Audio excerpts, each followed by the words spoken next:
जहरीली दवा पीने के बाद लड़की का शरीर डरावने तरीके से बदलने लगा। उसने अपने हाथों को देखा और देखा कि उसकी स्किन से स्पाइडरमैन की तरह टेंटिकल्स निकल रहे हैं। उसकी कोहनी से एक तेज जानलेवा हुक निकला।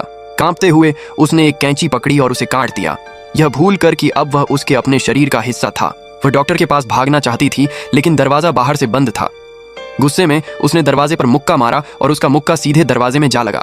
अपनी शक्तियों से हैरान होकर वह हॉस्पिटल भागी, लेकिन जब नर्स ने उसका चेहरा देखा तो उसे लगा कि लड़की को किसी जानलेवा वायरस से इन्फेक्शन हो गया है। एक सिक्योरिटी गार्ड ने उसे पकड़ने की कोशिश की, लेकिन लड़की की स्पीड अब इंसानों से कहीं ज्यादा थी। वह अपने नए टेंटिकल्स का इस्तेमाल करके एक दीवार पर चढ़ी और बच्चों के वार्ड के अंदर जा गिरी। एक छोटी लड़की ने उसे देखा, लेकिन उसने अपने होंठों पर उंगली रखकर उसे चुप रहने का इशारा किया। गार्ड बिना देखे वहां से निकल गया और जाने से पहले लड़की ने बच्चे को अपने लॉकेट से कुछ महंगी गोलियां इनाम में दी। घर पर उसने आईने में देखा और महसूस किया कि उसकी मुलायम इंसानी स्किन किसी जानवर जैसी चीज में बदल रही थी। उसके नाखून भी गिर रहे थे। तभी उसे एक साइंटिस्ट का फोन आया, जिसने दावा किया कि उसके पास इलाज है।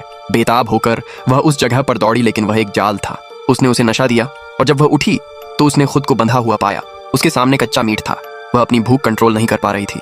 उसने हुक से खुद को आजाद किया, लेकिन भागने के बजाय उसने कच्चा मीट खाया। उस पर केचप डाला जैसे वह उसका पसंदीदा खाना हो। अचानक उसे कदमों की आहट सुनाई दी। उसकी सुनने की शक्ति बहुत तेज हो गई थी। जैसे ही किडनैपर पास आए, उसने उन पर थूका। उसका थूक एसिडिक हो गया था, जिससे उनकी स्किन जल गई। इससे पहले कि वह भाग पाती, पुलिस ने उसे गिरफ्तार कर लिया।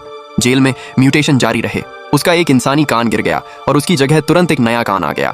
एक और साइंटिस्ट आया। उसने वादा किया कि अगर वह उसकी रिसर्च का हिस्सा बनने के लिए तैयार हो जाए तो वह उसे बाहर निकाल देगा। उस पर भरोसा करके वह उसके साथ चली गई, लेकिन एक बार फिर धोखा हुआ। उसने उसे बेहोश कर दिया और अपना प्लान बताया, उसे मारने और उसके शरीर को एक नई तरह की दवा में बदलने का। उसे यह नहीं पता था कि वह अब दीवारों के आर पार सुन सकती है। उसने उसे फिर से बेहोश करने के लिए कमरे में जहरीली गैस भर दी।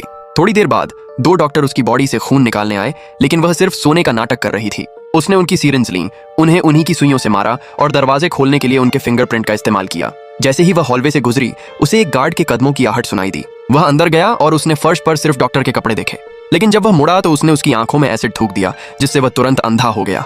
पूरी जगह अलार्म बज गए, सायरन बजने लगे। अब बचना और भी मुश्किल हो गया था।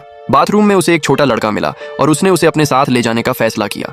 वह उसे बाहर निकलने में मदद कर सकता था। आखिरकार उसका सामना उस धोखेबाज साइंटिस्ट से हुआ, लेकिन जब उसने बच्चे को देखा तो वह स्तब्ध रह गया। किसी ने उस पर गोली चलाने की हिम्मत नहीं की।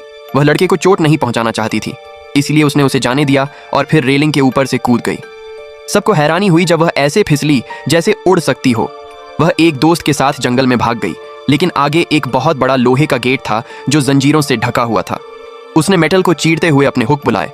जब तक गार्ड पहुंचे, वह जा चुकी थी। और इस तरह इस लड़की के म्यूटेशन की अजीब कहानी शुरू होती है।